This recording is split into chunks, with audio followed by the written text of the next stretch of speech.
EA Sports FC ist endlich draußen, das heißt, es wird Zeit für eine neue Karriere. Willkommen auf meinem Kanal, willkommen zu diesem Projekt. Falls ihr neu seid, lasst gerne einen Daumen nach oben da, ein kostenloses Abo, denn es wird in nächster Zeit viel EA Sports FC Content geben. Nicht nur ein Karrieremodus, sondern ich werde auch noch die nächsten Tage ein paar Talente-Videos hochladen, werde euch also zeigen, wie ihr am besten im Karrieremodus Spieler verpflichtet, welche Spieler ihr verpflichten sollt.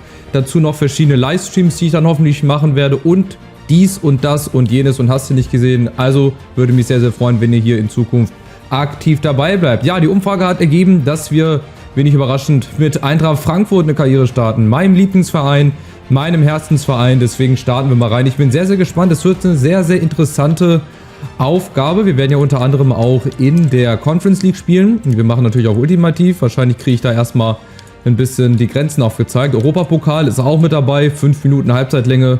Transferfenster, gehen wir rein. Es gibt auch hier im Karrieremodus ein paar Neuerungen.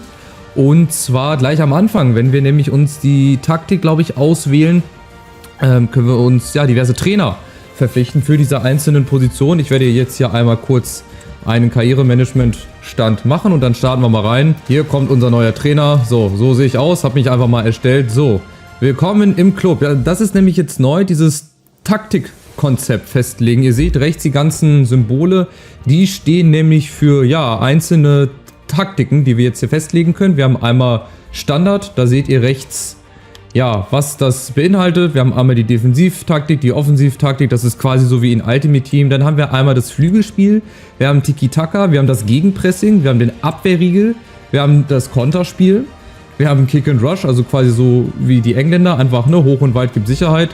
Und das ist eine ziemlich coole Neuerung, wie ich finde, ohne sie jetzt irgendwie schon vorher mal getestet zu haben. Aber das ist für den Anfang gar nicht so verkehrt, dass man sich so eine Art, ja, Konzept auswählt und dann dementsprechend auch Trainer verpflichtet. Ihr werdet gleich sehen im nächsten Spiel, beziehungsweise im nächsten Modus, im nächsten Fenster, dass man da einzelne Trainer auswählen kann. Ich würde jetzt einfach mal auf Standard machen, beziehungsweise für die Eintracht wäre natürlich geil Gegenpressing. Das ja, versucht natürlich jetzt Dino Topmiller so ein bisschen hinzukriegen. Ich mache aber erstmal Standard. Wir bestätigen erstmal, ich will jetzt hier nichts Wahnwitziges Neues machen. Setze dein Konzept auf dem Rasen um. Das ist das Ding mit den Coaches, dass wir jetzt also Coaches verpflichten können für verschiedene Bereiche, die dann auch die Spieler besser machen. Ne? Also wir sehen hier, wir haben ein Wochenbudget von 859.024 € und wir haben jetzt hier verschiedene Experten. Einmal auf Gold, einmal auf Silber. Und wir sehen hier Offensivfähigkeit, Mittelfeldfähigkeit. Also der Hugo Araujo würde jeden Spieler besser machen. In jedem Bereich. Dann können wir natürlich auch nochmal sortieren. Klar, der am meisten Geld kostet, der ist natürlich auch der Beste. Aber ihr seht, es gibt auch Leute, die kosten nicht so viel Geld. Die sind dann zum Beispiel nur in der Offensive richtig gut, so wie Peter Wagner jetzt. Ist dann aber für die Defensive und für den Torhüter gar nicht zu gebrauchen. Da würde ich natürlich jetzt erstmal den Besten verpflichten, Hugo Araujo. Wir machen das jetzt einfach mal. Starten wir rein. Da unten könnt ihr euch das mal durchlesen. Coachfähigkeiten, ideale Qualität und erreichte Qualität. Das ist also dafür da, dass man die Spieler verbessern kann in weniger als ein paar Wochen. Hier haben wir dann einmal ein Fenster. Hier erhältst du einen detaillierten Überblick über all deine Coaches und erfährst, wie ihre Fähigkeiten den gesamten Qualitätswert deiner Profi-Entwicklung beeinflussen. Also, wir können jetzt den Araujo hier in der Abwehr einsetzen, im Torwartspiel quasi überall. Der hat ja 5 Sterne überall. Ich würde ihn jetzt einfach mal vorne einsetzen, weil die Eintracht, ich werde wahrscheinlich auch noch 1, 2 Stürmer verpflichten und einen Mittelfeldspieler. Die hat einfach vorne zurzeit, ja, ein bisschen ist da die Bremse drin, Sand im Getriebe, weil halt leider ein gewisser Randal Kolomoani sich wegstreiken musste, leider zu spät verkauft wurde und man leider nicht mehr die Zeit hatte, ja, einen neuen Spieler zu verpflichten. Deswegen muss man jetzt das Geld erst noch bis zum Winter aufbewahren und wird dann halt sehen, wen man sich dann holen kann. Ein paar Kandidaten gibt es schon, Auswirkungen der Taktikkonzepte, der Wissenslevels und der Bissigkeit. Das hat dann also auch nochmal Einfluss. Finde ich eine coole Neuerung und man sieht schon hier der Kader, ja, der wird nicht so bestehen bleiben. Da werde ich jetzt zum Beispiel links nicht Max spielen lassen, aber ihr seht, man kann sehen, wie der Trainer die einzelnen Bereiche verbessert. Also hier zum Beispiel im Angriff würde Dina Ibimbe eine +2 kriegen in verschiedenen Bereichen. Bei Omar Mamouche genauso, der würde anstatt eine 72 Schusskraft 74 kriegen und so weiter und so fort. Und ich würde jetzt einfach mal hier vorne, beziehungsweise das Wechseln mit L zwischen den Profis in deiner Startelf hin und her, genau. Da würde man das wahrscheinlich dann auch nochmal irgendwann sehen. Ich habe ihn jetzt erstmal im Angriff eingesetzt. Wir können ihn natürlich dann auch nochmal im Mittelfeld einsetzen, aber erstmal für den Angriff. Ich glaube, da ist er gar nicht so schlecht besetzt. So, wir haben noch offene Positionen, 11 Stück. Wir können also insgesamt 12 Coaches verpflichten. Ich gehe jetzt aber erstmal ins Hauptmenü, würde ich sagen. Und zwar sieht das Ganze so aus, nicht viel verändert zu den anderen FIFA-Spielen. Von daher ist das hier ein gewohntes Umfeld. Wir gucken mal rein in die Tabelle. Darmstadt ist das erste Spiel. Es wirkt alles ein bisschen schneller, so ein bisschen flüssiger, auch im Menü. Ich habe schon mal ein bisschen Ultimate Team gespielt, das sieht eigentlich relativ gut aus. Hier haben wir dann die Coach-Verwaltung. Okay, das ist halt alles neu, da muss ich mich erstmal dran gewöhnen. Ich werde jetzt in dem ersten Part auch noch kein Spiel machen. Ich werde mich jetzt erstmal ein bisschen umsehen. Ich werde gucken, wen man so verpflichten kann. Gerne könnt ihr auch eure Spielervorschläge unten reinschreiben. Ich versuche, so gut es geht, darauf einzugehen. Möchte natürlich aber auch in den ersten Tagen möglichst viel EA Sports FC Content hochladen, so wie das Spiel jetzt heißt. Und ich werde mich jetzt erstmal kurz mit der Mannschaft hier beschäftigen. Ich habe es gerade schon angekündigt, ihr habt es ja auch sicherlich mitbekommen, Moani hat sich einfach weggestreikt zu Paris. Ich meine, es war klar, dass sie den verkaufen, aber wäre es ein bisschen früher passiert, wir hätten so viele geile Leute bekommen können. Boniface zum Beispiel war wirklich ein großer Kandidat für die Eintracht. Der ist halt leider nicht gekommen, weil Moani noch da war. Er wäre als Stürmer Nummer 1 nur gekommen. Wir hatten noch unter anderem Elias Wahi, der dann zum RSC Lens gewechselt ist. Wir haben Gift Orban auf dem Zettel, der wahrscheinlich eventuell im Winter kommt oder zum nächsten Sommer hin. Ich weiß es nicht. Und auch so hat die Eintracht eigentlich einen ziemlich entwicklungsfähigen Kader. Viele junge Spieler, ein Gangkam, Chaibi, Hugo Larsson, von dem ich bislang ein Riesenfan bin. Ich finde, mit seinen 18 Jahren, glaube ich, ist er, oder? 18, 19 Jahre macht er das wirklich richtig gut. Dazu haben wir endlich eine stabile Verteidigung mit Robin Koch von Leeds United und das ist so ein bisschen der Königstransfer, wie ich finde, William Pacho von Royal Antwerpen. Der ist wirklich ein Schrank, der ist, ich muss gerade mal gucken, wie groß der ist über 1,80, 1,86 ist er groß, 81 Kilo, also gar nicht so schwer, aber unglaublich bulliger Typ, der gewinnt wirklich 9 von 10 Zweikämpfen, 10 von 10 Kopfballduellen, also das macht wirklich richtig Spaß und der Königstransfer wirklich, das ist Skiri, vor allem, weil er ablösefrei ist. Dass da die Bayern zum Beispiel nicht zugeschlagen haben oder er in der Champions League spielt, das hat mich wirklich, wirklich sehr überrascht. Dazu, wie gesagt, mit Mamouche und Gangkam 2 neue, auch entwicklungsfähige Stürmer. Chaibi finde ich auch richtig, richtig geil von Toulouse und Kunku. Haben wir gebraucht für die linke Seite. Ja, und auch so einfach viele entwicklungsfähige Spieler. Collins in der Abwehr, wir haben wenig. Wir haben Paxton, Aronson, Hauge, der jetzt auch hoffentlich wieder ein bisschen stärker wird. Nacho Ferri, der in Realität die ganze Regionalliga beinahe auseinanderschießt. Also das ist wirklich ein sehr, sehr interessanter Kader, wie ich finde. Aber natürlich noch nicht ganz so. Und gerade vorne in der Offensive haben wir natürlich nicht so viele Optionen. Da muss Ebimbe zum Beispiel öfter mal auf der 10 spielen oder auf der 8er Position. Da finde ich zum Beispiel, müsste für mich persönlich, würde ich jetzt hier Hugo Larsson hin tun. Ich glaube, der kriegt ein richtig gutes Potenzial. Dina Ebimbe würde ich zum Beispiel auf die rechte Seite tun. Dafür Buta. Ich würde auch erstmal diese Dreierkette spielen. Ich würde es einfach mal ausprobieren. Zur Not gehe ich dann wieder auf mein gewohntes 4-2-3-1 zurück. Aber ich bleibe jetzt erstmal in dieser Dreierkettenformation. Würde dann hier gerne, jetzt muss ich überlegen, entweder Paxton Aronson oder Chaibi. Der kann natürlich auch der kann nur zentrales Mittelfeld spielen. Aber dann würde ich den auf der Bank lassen. Ich bin einfach ein Riesenfan von Paxton Aronson. Der macht einen richtig guten Job eigentlich in Realität. Von daher würde ich den hier mal einsetzen. Das Ausrufezeichen ignoriere ich jetzt mal. Dann würde ich auch einen Kunku, obwohl der nur eine 71 hat, aber der ist einfach schneller als Philipp Max und das brauchst du einfach. Vielleicht werde ich demnach nochmal die Aufstellung ein bisschen umstellen. Der kann auch linkes Mittelfeld spielen. Warum er das jetzt hier nicht macht, weiß ich nicht. 3-4-2-1. Ich werde auch nochmal ein paar andere Formationen natürlich mir geben lassen, beziehungsweise auch mit reinnehmen. Jetzt haben wir immer hier, haben wir Tuta, Koch und Pacho. Das ist, glaube ich, wirklich eine stabile Abwehr. Vorne für den Sturm müssen wir einfach mal gucken, wie viel Geld überhaupt da ist. Da muss jetzt aber durch den Moani-Verkauf, muss da eigentlich noch ein bisschen was da sein.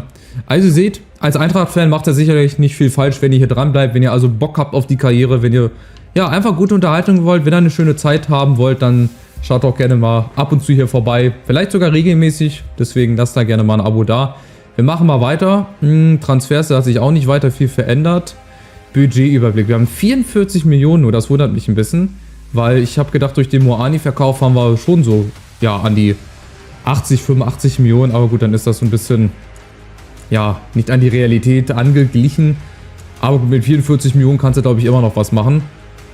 Ich schaue jetzt gerade mal, wir machen einfach mal weiter. Ich bin jetzt noch gar nicht ins Training reingegangen. Das nächste ist dieses Saison-Vorbereitungsturnier.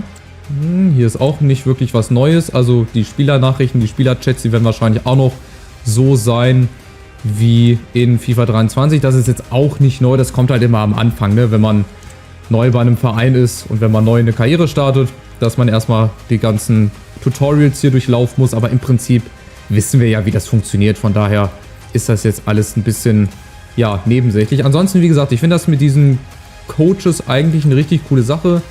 Ziele, Trainingsplan, das ist, glaube ich, auch ein bisschen verändert worden. Vorbereitung auf Top-Leistung. Man kann jetzt vor den Spielen nämlich immer sehen, was der Gegner für eine Taktik hat, wie die spielen lassen, was die für ein System haben und dann auf den Gegner quasi nochmal trainieren vor dem Spiel. Das werden wir aber wahrscheinlich dann vor dem ersten Spiel mal zusammen angucken, dass ihr das auch mal gesehen habt. Viele neue Einblendungen, viele neue, ja, Einspieler einfach vor dem Spielen, auch in-game. Da bin ich sehr, sehr gespannt, wie sich das verändert. Also es ist quasi wie jedes Jahr, du hast Hoffnung, dass das Spiel richtig gut wird, bist eigentlich aufgrund der ersten 1-2 Wochen eigentlich fest überzeugt davon und am Ende, tja, wirst du dann doch wieder enttäuscht.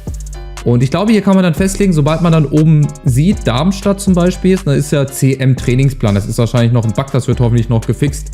Da würde dann zum Beispiel stehen, wie Darmstadt spielen lässt. Und dann könnte man die Gegner theoretisch oder unsere Spieler drauf trainieren lassen. Ich gucke jetzt mal gerade bei Mamouche zum Beispiel, haben wir jetzt den Plan ausgeglichen.